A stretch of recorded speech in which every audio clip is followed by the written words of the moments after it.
board meeting to order. Roll call. Chairperson Wilson. Here. Vice Chairperson Rizzi. Present.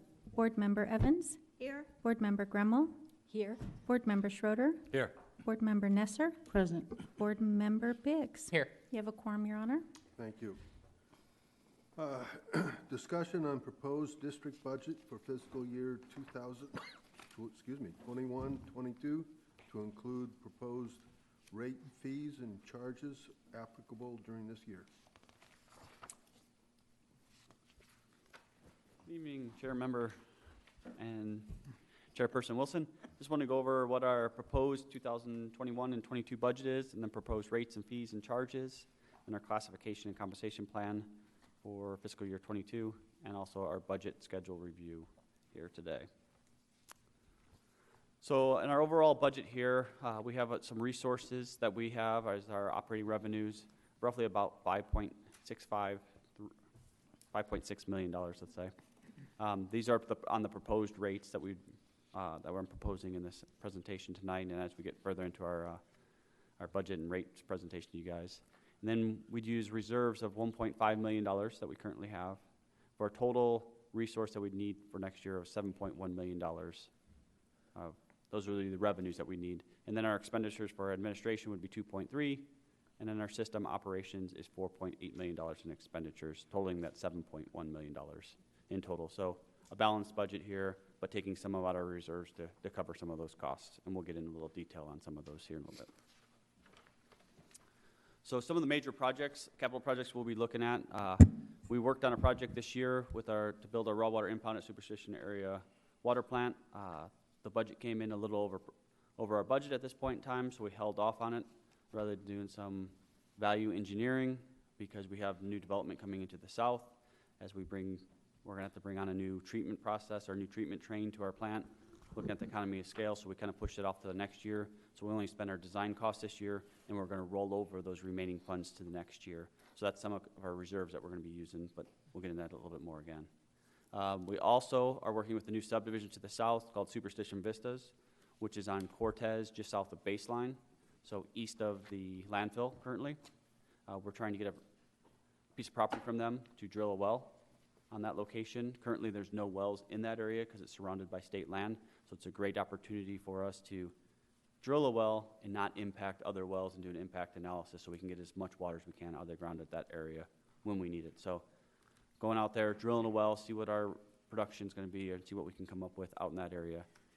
Roughly about 15 years ago, we did try drilling on state land. We know there's water out there, but unfortunately, the price to take an acre foot of water off state land was more than it worth at that point in time, so we kind of walked away from that back before I was here about 15, 20 years ago when they looked into that. So this gives us an opportunity to be in the middle of state land, but on private land and not have to pay those fees to them. Do you take your witching stick?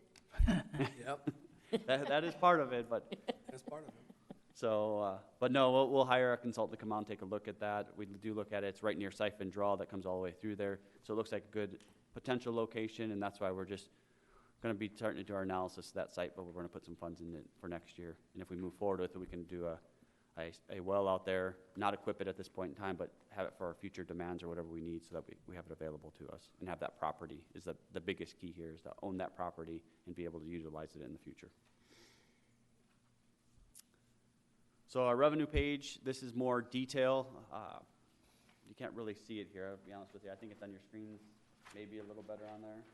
No. No? No, we've got our tablets. But definitely in your, there you go. Yeah, Matt's going to help me out. we can make it big on the tablet, though. We can touch it. So just a couple highlights here. Right there, Matt, would be perfect. So projected for 2021 for revenue for residential customers is $3.7 million. We're looking at a slight rate increase I'll discuss here in a little bit. It bring our revenues up for residential customers up to about $3.8 million.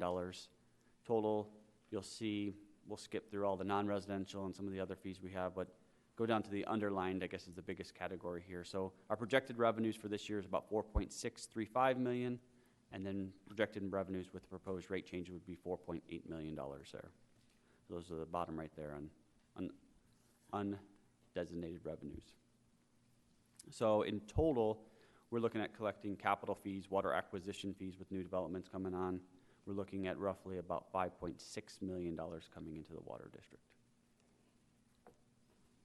Does anybody have questions on the revenue page? I know this is kind of brief. We're going to go over this more as the budget process moves forward, but just kind of giving you the high levels at this point in time. Yes? Mr. Chair, I have one question. On your first page, just a curiosity question here. Not this page, but the one before. No, I guess it's the one before. This one. The reserve that you're going to spend, am I to presume you're spending that not just to pay the average kind of bills? You're going to do something that's not that you wouldn't be doing if you didn't have that money? Because if we were spending $1.5 million, then next year would we even have the reserve to pay our bills? So I think maybe on that following page, but I think roughly right now in reserves we have $18 million. Okay. So we're going to take some out of that. Some of those funds are allocated as part of this capital facilities fees. So we collected those over time. So drilling that well would come out of capital facilities fees, not out of general operating revenues that we expect to come in each year. Those are funds we've collected over the last 5 years. We're going to expend some of those at this point in time. So that's where we're going to pull it out of reserve, which is from our capital facilities fees reserve that we have. Right. I was assuming that, but just wanted to ensure that wasn't, we're not pulling out a reserve just to pay our monthly bills. Can you blow that up again, Matt? Just don't tell the state about that reserve, because they like to grab where they can. I'm teasing. That's an area we can cut. I don't believe it's tracked on here, so. Right. But we could give you our reserves, but we do have money in the bank, and that's where we're going to pull it. Yeah. Okay.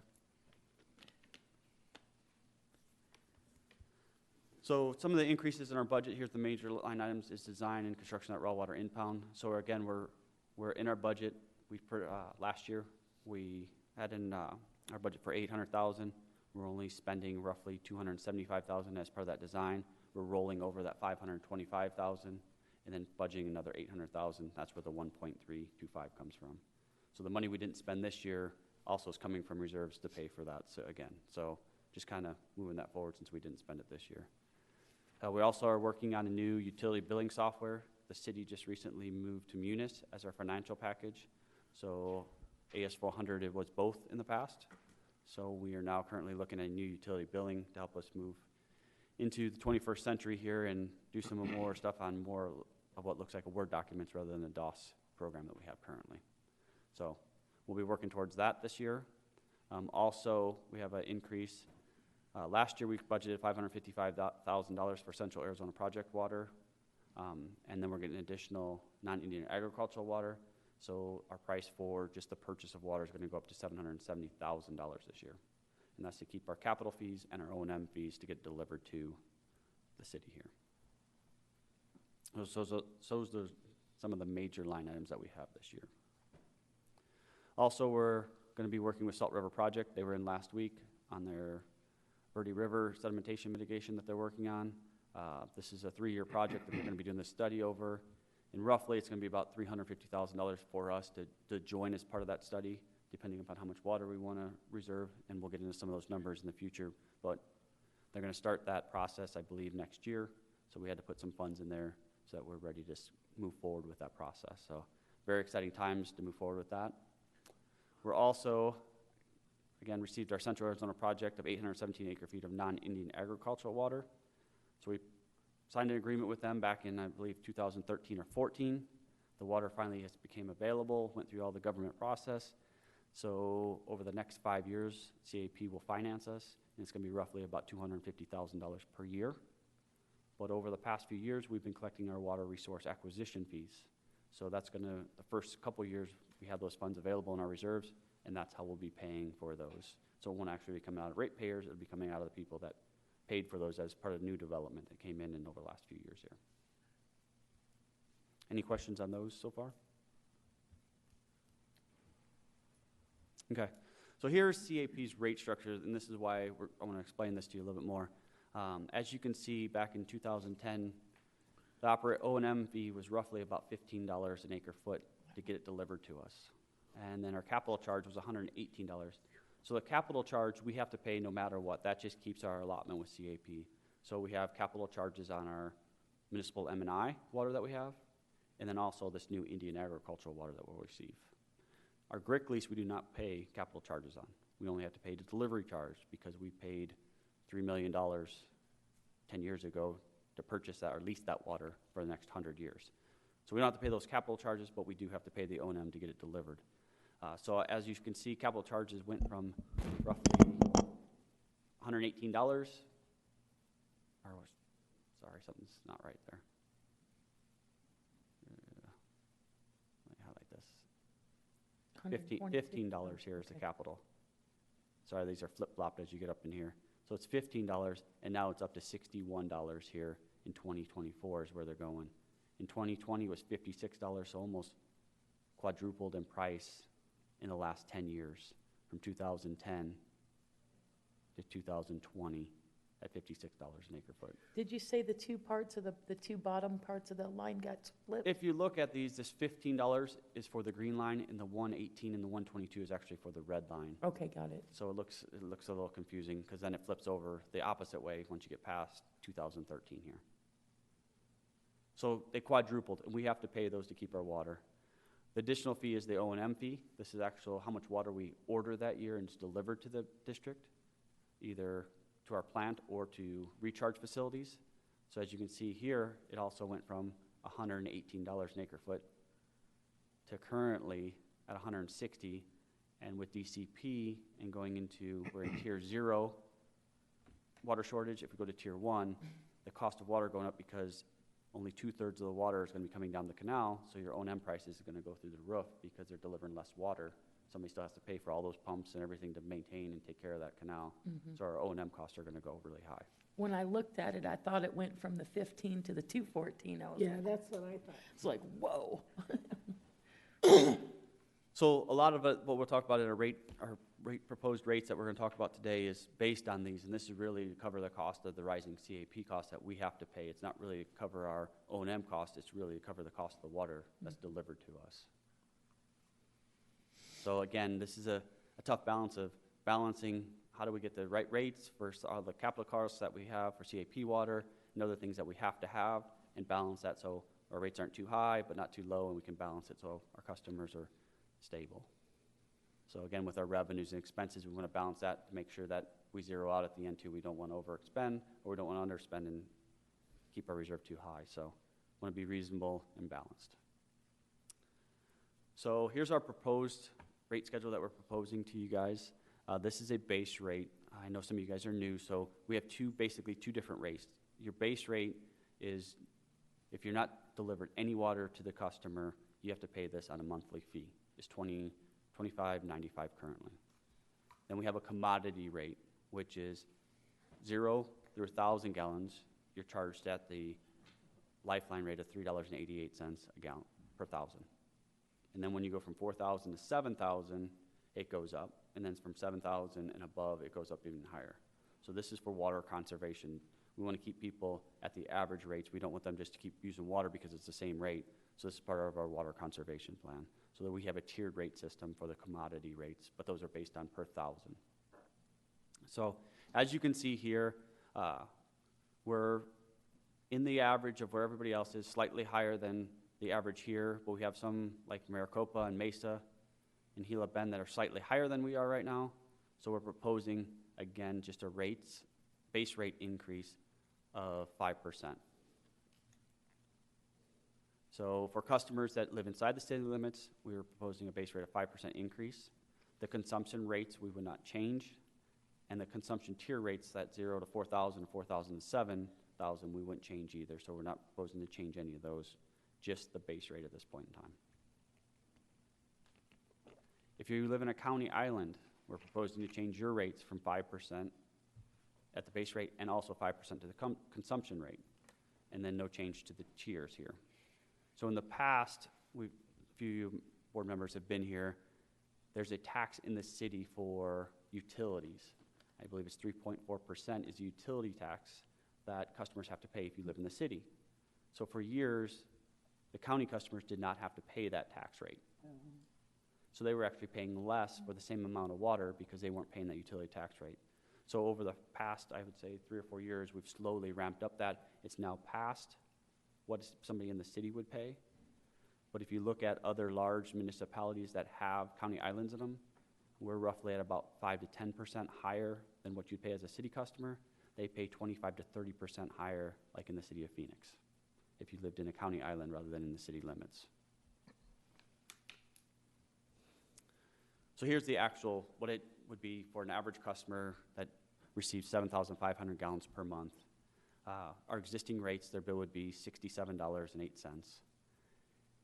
Proposed rate change, your bill would go up to $68.52, so a $1.44 increase to your bill if you use 7,500 gallons. So roughly 2.1% overall increase to their water bill. If you lived in the city or outside the city in a county island, your current bill is $73.04, and proposed rates would be $76.70. So the difference would be $3.66 for a total increase of 4.8% of their total bill on that 7,500 gallons that the average customer would use. Just in comparison for a city versus county is $68.52 if you lived in the city, and then $76.70 if you lived on a county island for that same amount of water. So we've slowly ramped that up over time so they pay more money if you live in the county compared to the city. Mike, when is the last time a rate increase occurred? Does that happen annually, or? I'm going to get to that here. Well, I guess I don't discuss that. We actually did a study with Tischler Bice, I believe it was about 5 or 8 years ago, that recommended doing a rate increase every year between 3 and 5%. About 10 years ago, it may have been longer than that. I think it was when Frank first started back in 2008, so probably longer, probably 15 years ago. The board decided to do a 12% rate increase. And we had all kinds of customers coming in here upset because it was such a large increase at that point in time. So that's why they gave us that recommendation to take little increments each year rather than doing one big step at a point in time. So it keeps you slowly ramping up rather than Yeah. hitting one customer all at one time. You know, when you think about even a 4 or 5% increase compared to what people get in their wages, 4 or 5 is a little bit of a hit. It only it's not a dollar doesn't sound like much, but when you compare it to what people are getting for cost of living increase or whatever, it's, but you gotta do what you gotta do too. Yeah. Right. And if it was something that it was just because we wanted to do it and we didn't have other costs with our electricity and water costs going up, we're just covering those costs. It's not like we're trying to give everybody bonuses here and make more money. Oh, yeah, yeah. Because the other things are causing us to move those rates slowly up, and we're just trying to maintain that, our business level currently. I didn't mean to imply that. No, I understand. But I do think it's important that the community knows that as well, because that's, we hear it, so. Well, it's better to charge small percents every year in anticipation that if you wait 10 years and then say, okay, in 10 years, we got to jump up your bill $20 or something like that. So a dollar or so every year is painless, or more or less painless. Okay, our next one here is we have a residential system connection fee. So this is to build our backbone infrastructure currently. A couple years ago, we built I guess it's been 10 years ago, we built a 1 million gallon storage tank. So what happens is we build this infrastructure out there, may be a major transmission line or a tank or a booster pump station or even a well. So we collect these funds from new development as they come in to provide these additional supplies or overcapacity for water lines, for different things, so we can pay ourselves back or go out and build these so that we can have them for the next customers that come in. So this is not for existing customers. This is only for new development, for developers that come in, purchase a lot, or like a Goldview subdivision, that they would pay these per lot price. So currently, for a single-family resident, it's $4,650. We're proposing a 1% increase, which is based on a CPI for the state of Arizona.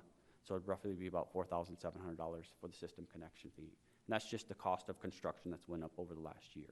So that's all we're presenting here is we'd like to raise that rate by that 1%. This is going to be our big one here. We have a residential water resource acquisition fee. Currently, it's $823. This was based on our Gila River Indian Community water lease at $3,000 an acre foot. The problem we're having today is we know Gilbert, 5 years ago, went out and purchased an acre foot of water, leased again, from Indian Community at $5,000 an acre foot. And this past year, Queen Creek just leased water, or purchased water on the Colorado River for $10,000 an acre foot.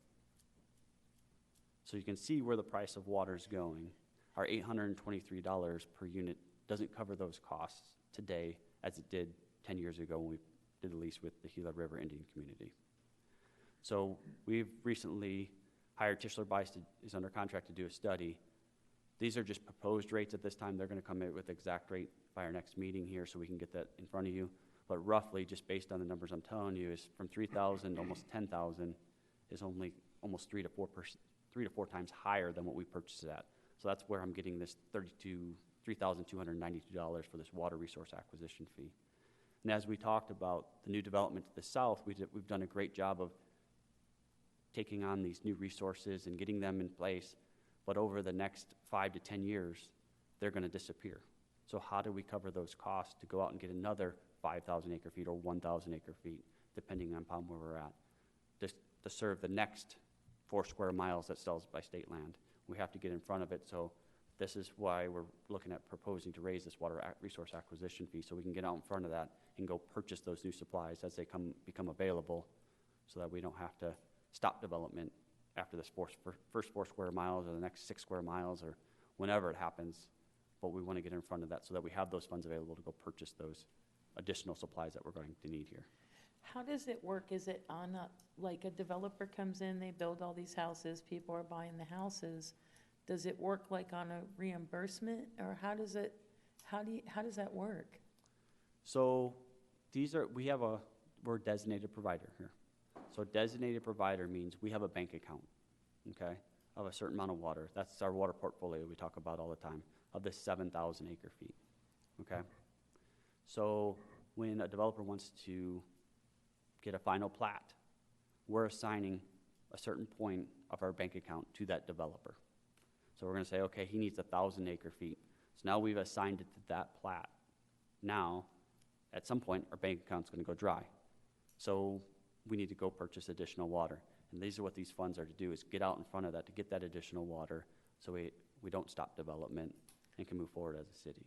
Does that money come in on the front end or the back end? It comes in on the front end by the Okay, developers. And I'm going to assume, I don't know how the developers do it, but they're going to put that in the price of the house. So Yeah. that house that they sell is going to go up $3,000 Oh, to yeah. cover those costs for that water that we purchased. We're not having the developer bring it to us, so that we already have it in place here. in I think Bedford. you've explained it, I forget sometimes, I just wanted to go over it again, thank you. That's just a one-time fee then? That's correct. Okay, because when I saw up here 2021, 22, I thought, wait a minute, it can't be No, that's $3,200 every year. I just wanted to show you what the current fee was versus the Okay. proposed fee. All right, And it goes up by meter size too. For a single family is this rate, but as we get through different meter sizes, it goes up on their proportionate share that we can provide to that customer through that meter size. That makes sense. So this is a big deal, so I just want to make sure you guys are aware of this, and we want to get in front of this. You know, we're working with SRP. That water's not going to be available till 2035. We're working probably with non-Indian agricultural water in 2025. We're going to be reaching out to the Gila River Indian community to look at new leases. These are big deal items that are be coming up here, and we're going to need that money to purchase this additional water when it becomes available. Well, this is how growth pays for itself. This is how you do it. So basically, for each new home built, it's about a $7,500 hit between the meter and this fee, the acquisition fee. Yes. Mr. Mayor, Yes. Mr. Chair, I'm sorry. So when's the last day, if I want to build a house, that I could get the 823? When do these fees take place? When are they effective? Typically, all of our rates, our proposed rates, are approved July, but do not take effect till October 1st. I just wanted everybody to know that. So anything that's being built currently goes under the 823, but development down south, even though we know it's going to be with Brookfield or D.R. Horton, they will pay because it's what they submit at the time next year or the year after, correct? They're not locked into an 823? hurry up and buy. And so, but these come as final plats, get developed, so it's all upfront, so, okay. Our compensation, our classification compensation, we're recommending the same as the city this year. I don't know if you guys have seen it yet, a 3% increase to the compensation plan. So it's not a step increase that we've done in the past, but they're looking at increasing the entire compensation plan by 3% for all employees. We've also had an increase of 10% on our overall healthcare insurance premiums. The water district will cover roughly 3% of it, and then the other 7% will be coming from the employees. But don't think the 3% of increase in compensation is the same as the 10% in health insurance, because health insurance is cheaper than what wages are, so Yeah. not comparable in percentages, it's less. So that they'll get a little slight raise to their checks also. Yeah, it looks like it cancels it out, plus some. Yeah. Okay. And then again, the upcoming schedule for our tentative budget would be May 18th, 2021 at 6 p.m. here in City Hall, Council Chambers, 300 East Superstition Boulevard, Apache Junction, Arizona, 85119. And then also our final budget, looking at adoption on June 15th, 2021 at 6 p.m. here in City Council Chambers at 300 East Superstition Boulevard, Apache Junction, Arizona, 85119.